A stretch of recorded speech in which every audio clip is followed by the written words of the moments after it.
देखिए, हमारा मुद्दा साफ है। हमारी पार्टी जब से बुनियाद डाली है, हमारी पार्टी का सिर्फ एक मकसद है, हम हिंदू मुसलमान की राजनीति कतई नहीं करते हैं। हम जुल्म के ख़िलाफ़ हमेशा आवाज़ उठाते हुए आए हैं। हमारी पार्टी आवाज़ उठाती आई है, चाहे वो हिंदू धर्म हो या सिख धर्म हो या ईसाई धर्म हो या मुस्लिम धर्म हो। हम धर्म की राजनीति कतई नहीं करते हैं। हम जुल्म के ख़िलाफ़, हमारे ऊपर जहाँ पे भी, चाहे किसी के ऊपर भी जुल्म हुआ हो, चाहे किसी भी समुदाय से वो ताल्लुक़ रखता हो, किसी के ऊपर भी अगर जुल्म हुआ हो, अगर कोई आवाज़ नहीं उठाता है, उस आवाज़ को सबसे पहले बैरिस्टर असदुद्दीन अवैसी साहब उठाने की कोशिश करते हैं। चाहे वो हिंदू हो या मुसलमान हो, उसके ऊपर अगर जुल्म हुआ है, अगर उसके ऊपर नाइंसाफ़ी हुई है, तो इसको इंसाफ दिलाने के लिए हमारी पार्टी हमेशा आगे आई है। और हमारा मेन एजेंडा सिर्फ इलेक्शन लड़ने का यही होता है, क्योंकि पार्टियां सिर्फ अपनी कुर्सी के लिए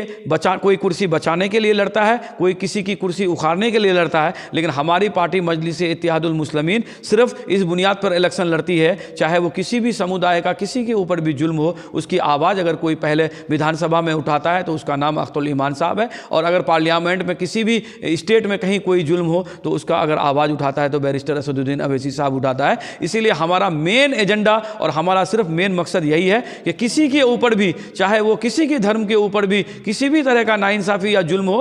उसकी अगर कोई सबसे पहले आवाज़ उठाने का कोशिश करता है तो उसका नाम बैरिस्टर असदुद्दीन अवैसी साहब है। और बिहार में हमारे सदर जनाब अख्तुल ईमान साहब बिहार की नुमाइंदगी बहुत मजबूती से कर रहे हैं अल्हम्दुलिल्लाह। और क्योंकि देखिए, किसी भी तरह का कोई भी जो धार्मिक उन्माद कहीं पे भी पूरे बिहार में अगर होता है तो उसकी आवाज़ अगर कोई उठाते हैं तो हमारे जनाब अख्तुल ईमान साहब सबसे पहले उठाते हैं। और उनकी हमेशा ये कोशिश रहती है कि हिंदू मुसलमान सिख ईसाई जो जितने भी लोग हैं सब लोग मिलजुल के कैसे रहें, ये सबसे आगे बढ़ कर के इस तरह का जो है सोच अगर कोई रखता है तो उनका नाम अख्तुल ईमान साहब है। सर, अभी सीमांचल में बांध को लेकर 7 जनवरी को आप लोगों ने जो विशाल धरना प्रदर्शन किया आप सब भारत का, उसको लेकर मतलब कुछ लोगों का कहना है कि अब तक मतलब काम कहाँ तक पहुँचा है, क्या रुक पाएगा या नहीं, इस कंफ्यूजन में है लोग, क्या कहेंगे? देखिए, पहला फेज़ का काम हुआ था शायद 90 से पहले काम हुआ था, और पहला फेज़ का काम होने के बाद जहाँ जहाँ भी ये बांध बना था लगभग आज की डेट में सब जगह वो बांध जो है कट के बह के ख़त्म भी हो चुका है। लेकिन दूसरा फेज़ का काम जो है ये 2023 में ही कुछ जगहों पे शुरू होने जा रहा था, लेकिन जनता के द्वारा कड़ा विरोध करने की वजह से वो काम अभी रुका हुआ है। देखिए, कहीं ना कहीं 2017 का सैलाब आप देख लीजिए, 2017 का सैलाब जो कुर्सेला बांध जो बना हुआ था, वो बांध में जो लोग बांध के अंदर थे वो सब लोग काटने के लिए जब बांध गए थे, तो जो बांध के बाहर थे वो बचाने के लिए गए थे, तो उनमें आपस में लड़ाई भी हुई थी, लेकिन वो बांध जो है रुका नहीं, लास्ट में वो कट ही गया।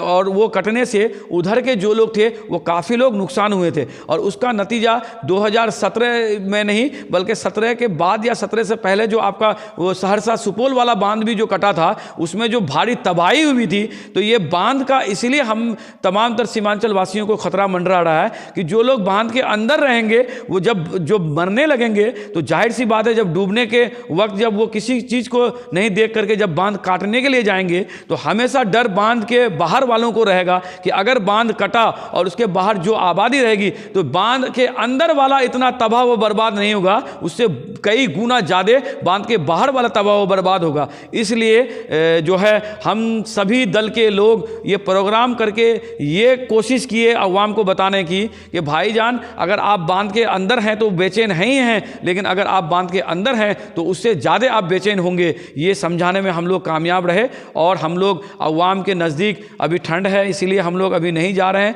लेकिन अवाम हम लोगों को हर जगह का फ़ोन करके ये बोल रही है कि आप लोग अवाम के दरमियान में आते रहिए, हम लोग मदद करने के लिए आप तमाम तो लोगों को तैयार हैं। जहाँ जैसे आप लोग बोलिएगा हम लोग आपके दिशा निर्देश पे चलने के लिए तैयार हैं। बांध नहीं बने उसके लिए जो कुछ करना होगा हम तमाम तर अवाम उसके लिए कमर कस के तैयार हैं। हम लोगों को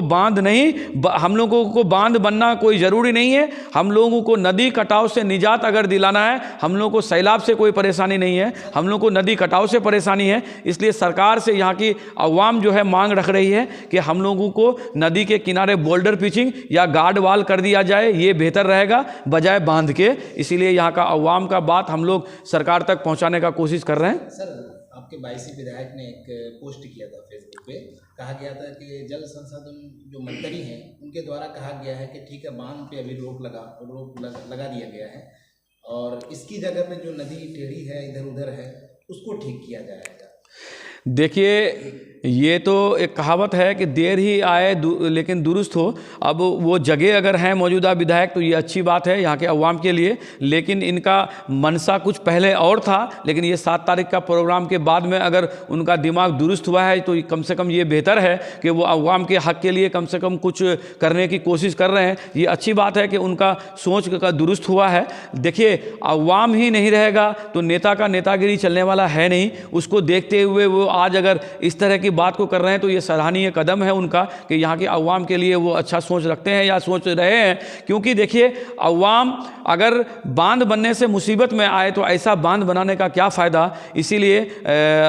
चाहे वो मौजूदा विधायक हो या पूर्व विधायक हो या अमोर के विधायक जनाब अख्तुल ईमान साहब हो, सब लोगों का यही मांग है कि ये हर हालत में ये इस तरह का बांध बनने से यहाँ के अवाम को नुकसान होगा। क्योंकि हमारा मेन मकसद ये है कि आज जो नदी जो फैल गया है और नदी का जो गहराई घट गया है, तो हम लोगों का भी यही मांग है, यहाँ के अवाम का भी यही मांग है कि नदी को गहरा किया जाए और नदी को सीधा किया जाए और नदी के दोनों तरफ बोल्डर पिचिंग या आरसीसी गार्ड वाल देकर के नदी को बांध दिया जाए और नदी ना फैले, नदी कटाव ना हो। तो जाहिर सी बात है, जब सैलाब का पानी ऊपर आएगा और जो खेत नया होगा पानी निकलने के बाद, तो उससे फसल भी बढ़िया होगा और जब पानी निकल जाएगा तो नदी कटेगा भी नहीं, क्योंकि वो नदी को सीमित कर दिया जाएगा। तो उससे किसानों को भी फ़ायदा होगा और यहाँ की अवाम को भी फ़ायदा होगा। बांध के बदले बोल्डर पिचिंग या गार्ड वाल, प्रोटेक्शन वाल बन जाने से। इसीलिए बांध की बजाय ये जो है